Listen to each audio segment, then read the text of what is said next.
दिल्ली के रामलाल कॉलेज के अंदर आया बम से उड़ाने का व्हाट्सएप कॉल, जिसके बाद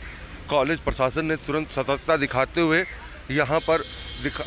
सतर्कता दिखाई है और यहाँ पर जितने भी स्टूडेंट्स हैं उनको बाहर निकाला। वहीं साथ ही साथ अब सर्च ऑपरेशन जो है वो चल रहा है। फायर ब्रिगेड की गाड़ी, एम्बुलेंस और बम निरोधक दस्ता जो है वो मौके पर है। तस्वीरें हम आपको दिखा रहे हैं कि किस तरीके से कॉलेज के बाहर जो छात्र हैं वो खड़े हैं और जितनी भी क्लासेस थी उसको तत्काल प्रभाव से सस्पेंड कर दिया गया है। जी हाँ, आज कोई भी क्लासेस नहीं है और वहीं अभी सर्च ऑपरेशन है वो चल रहा है। खुद साउथ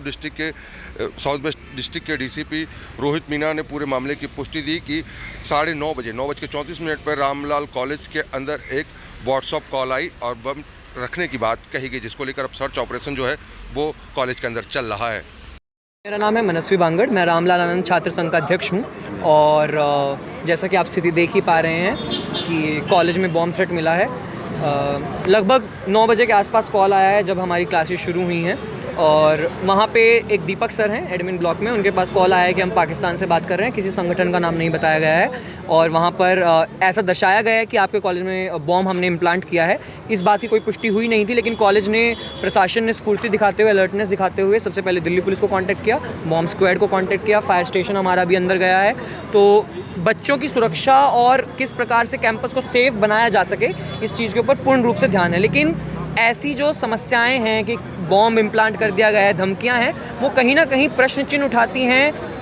ना केवल संस्था की, दिल्ली की, बल्कि राष्ट्र सुरक्षा पर। किस प्रकार से जो आज के युवा हैं, जो कर्णधार हैं, देश के राष्ट्र के कर्णधार हैं, उनके भविष्य के साथ खेला जा रहा है। तो इस तरीके की मिस इन्फॉर्मेशन को टैकल करने के लिए सरकार को कोई मैकेनिज्म डेवलप करना चाहिए, पहली बात। दूसरी बात, हमारी डिमांड है कि कॉलेज के गेट पर मेटल डिटेक्टर इंस्टॉल किया जाए और जो सुरक्षाकर्मी, यहाँ पर एक महिला सुरक्षाकर्मी की भी जो नियुक्ति है वो की जाए जल्द से जल्द। और साथ के साथ प्रशासन की इस बात में सराहना भी करनी होगी कि उन्होंने अलर्टनेस दिखाते हुए सबसे पहले कॉलेज के बच्चों को इवैक्यूएट कराया। क्लासेस आज के लिए सस्पेंड कर दी गई हैं जब तक कोई अगला नोटिस नहीं आता है और हम यही दुआ कर रहे हैं, यही भगवान से हमारी इच्छा है कि जल्द से जल्द जो स्थिति है उसको पूर्ण रूप से बैलेंस किया जा सके, उसको पीसफुल तरीके से लॉ एंड ऑर्डर मेंटेन किया जा सके। आप रामलाल आनंद कॉलेज के स्टूडेंट हैं।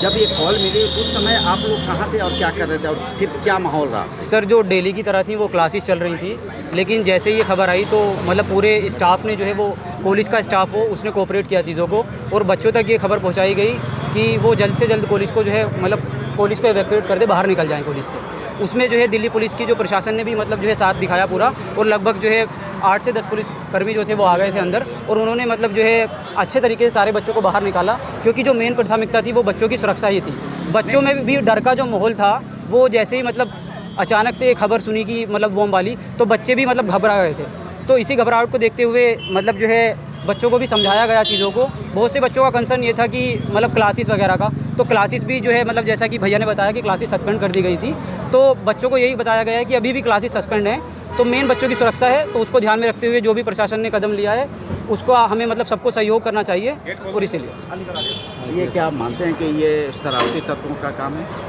ये हो सकता है शरारती तत्वों का काम भी, लेकिन फिर भी मतलब हमें इसको सतर्कता बरतते हुए इसको ऐसे ढिलाई नहीं देनी चाहिए, क्योंकि ये कहीं ना कहीं जहाँ पे हम खड़े हैं वो देश की राजधानी है, तो ये राष्ट्रीय स्तर का मुद्दा भी है। क्योंकि कोल का जो है वो कहीं ऐसा नहीं है कि उन्होंने सिर्फ हमारे देश से कहीं कोल आई हो, वो एक्सटर्नल मतलब किसी दूसरी कंट्री से है, तो वो कहीं ना कहीं मतलब देश के लिए थ्रेट है, ना कि सिर्फ कॉलेज के लिए।